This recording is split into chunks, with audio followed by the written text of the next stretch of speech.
तो भाई और बहनों, पिछले वीडियो में गुरुदेव भगवान ने हमें बहुत सारी अध्यात्म से संबंधित और सामाजिक संस्कारों से संबंधित जानकारी उपलब्ध करवाई।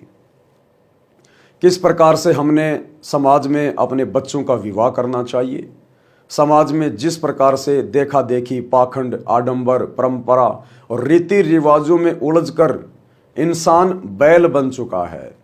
पूरी जिंदगी गधे और बैल की तरह कमाता रहता है, दुनिया से रिश्वत लेकर, भ्रष्टाचारी करके, मिलावट करके, काला बाजारी करके, झूठ और ठगी करके पैसा ऐंठता रहता है, केवल अपने सामाजिक संस्कारों को निभाने के लिए। और आगे चलकर जिन जिन लोगों से धोखाधड़ी करके पैसा कमाया है, रिश्वत लेकर पैसा कमाया है, मरने के बाद उन सभी के घरों में उनका गधा बनेगा, उनका बैल बनेगा और सारा दिन खेत में हल में जुतकर और अपना वो कर्म पूरा करेगा। तो आध्यात्मिक जानकारी के अभाव में इंसान इस प्रकार की आफत मोल ले बैठता है। तो गुरुदेव ने बहुत अच्छी तरीके से हमें समझाया कि हमने बच्चों का विवाह बहुत ही सिंपल तरीके से करना चाहिए। वैदिक विधि से हमने अपने बच्चों के संस्कारों को पूरा करना है, यानी उनकी शादी करनी है।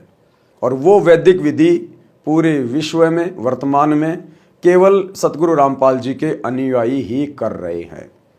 मात्र 17 मिनट में बच्चों की शादी, जिसे रमेणी कहा जाता है, संपन्न हो जाती है।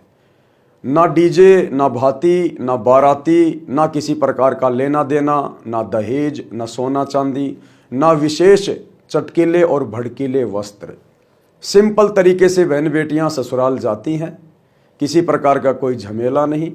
मात्र 17 मिनट में विश्व की सभी शक्तियों की स्तुति करके, जिसको रमेणी कहते हैं, उसके माध्यम से वो विवाह संस्कार संपन्न किया जाता है। कोई फेरा नहीं लिया जाता, कोई कन्यादान नहीं लिया जाता, कोई सामाजिक आडंबर नहीं किया जाता।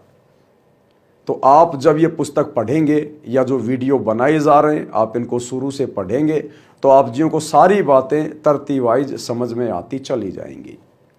आज के वीडियो में परमात्मा हमें समझा रहे हैं कि आम समाज में जिन माता बहनों को शादी के उपरांत संतान उत्पन्न नहीं होती है, उनको बांझ की संज्ञा दी जाती है।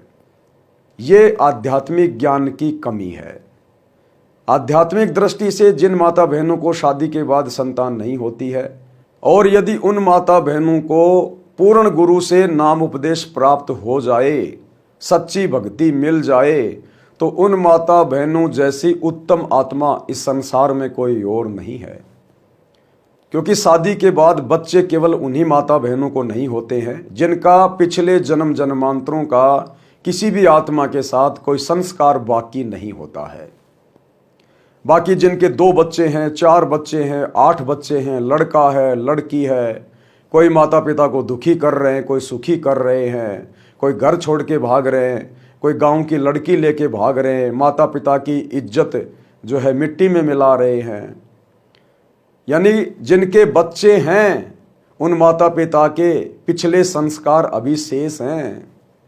वो बच्चे अपने संस्कारों को पूरा करने के लिए उस घर में जन्म लेकर आते हैं।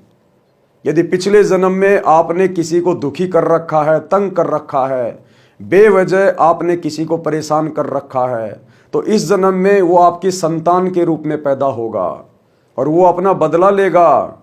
अंत में आपको दुखी करेगा, बुढ़ापे में आपको परेशान करेगा, किसी लड़की के साथ भाग जाएगा, समाज में आपकी नाक कटेगी, आपकी इज्जत नहीं रह जाएगी। पिछले संस्कार से ही लड़कियां घर से भाग जाती हैं, माता पिता की इज्जत को बेआबरू कर देती हैं। युवा अवस्था में बच्चा मर जाता है, माता पिता बहुत दुखी होते हैं। ये हमारे पिछले संस्कार होते हैं, हमारे लेन देन हैं। यदि हमारे घर में लड़का या लड़की रूप में कोई संतान होती है, तो इसका मतलब है हमने पिछले जन्मों में बहुत ज़्यादा भार, कर्जा अपने ऊपर चढ़ा रखा है, किसी को दुखी करके या किसी को सुखी करके। और इस जन्म में संतान रूप में वो अपना बदला लेने आ रहे हैं। अक्सर आप देखते हैं एक ऐसा परिवार है जिसमें संतान उत्पन्न होते ही दुखों का पहाड़ टूट पड़ता है। बच्चा समय से पहले माँ के गर्भ से बाहर आ जाता है, डॉक्टर उसको आईसीयू में डाल देते हैं, लाखों रुपए का खर्च हो जाता है, हॉस्पिटल में इलाज चलता है, माता पिता दुखी, पैसा लग रहा है, लाखों रुपया बर्बाद, और चिंता ज्यों की त्यों, बच्चा बचेगा या नहीं बचेगा। वो पिछले संस्कार हैं। उस माता ने या पिता ने पिछले जन्म में उस बच्चे का पैसा उधार लेकर दिया नहीं, वो पिछला संस्कार है। उस माता पिता ने पिछले जन्म में उस बच्चे के साथ में बहुत ही ज़्यादा बदतमीजियाँ की हुई हैं, उसको दुखी किया हुआ है। ना जाने पिछले जन्म में आपस में उनका क्या संस्कार था, वो उनका बाप था या वे उनके बाप थे, या वो कोई सरकारी अधिकारी था या वो कोई कर्मचारी था।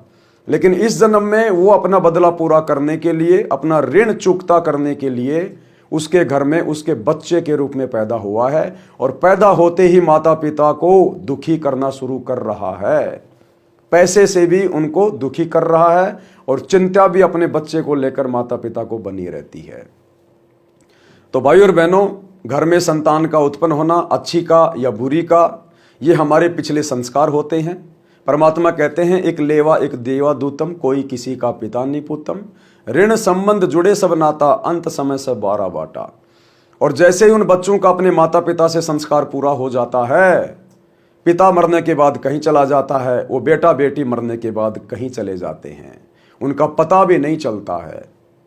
तो जिन माता बहनों को शादी के बाद संतान नहीं होती है, भले ही आम समाज अपनी आध्यात्मिक नादानी के चलते उनको बांझ कहे, उनका मुंह देखना अशुभ समझे, लेकिन भगवान की दृष्टि में, भगत समाज की दृष्टि में, आध्यात्मिक दृष्टि में उन माता बहनों जैसी सुप्रीम आत्मा और धरती पर कोई नहीं होंगी। यदि उन आत्माओं को परमात्मा का सत्संग मिल जाए, परमात्मा का ज्ञान सुनने को मिल जाए, सच्चे सतगुरु की शरण मिल जाए, उन आत्माओं का तो इसी जन्म में पूर्ण मोक्ष हो जाएगा, पूर्ण मोक्ष। इस संसार में, इस गंदे लोक में फिर कभी मुड़कर भी नहीं देखना। सतगुरु के विमान में बैठ के वो आत्मा सीधी सतलोक जाएगी, जहां पर ब्रह्मा विष्णु महेश से भी ज्यादा सुखों का भंडार है। तो भाइयों और बहनों, आज उसी विषय को लेकर गुरुदेव भगवान बात को आगे बढ़ा रहे हैं। तो क्या कुछ कहा है गुरुदेव ने अपने कर कमल से लिखित पवित्र पुस्तक जीने की राह में।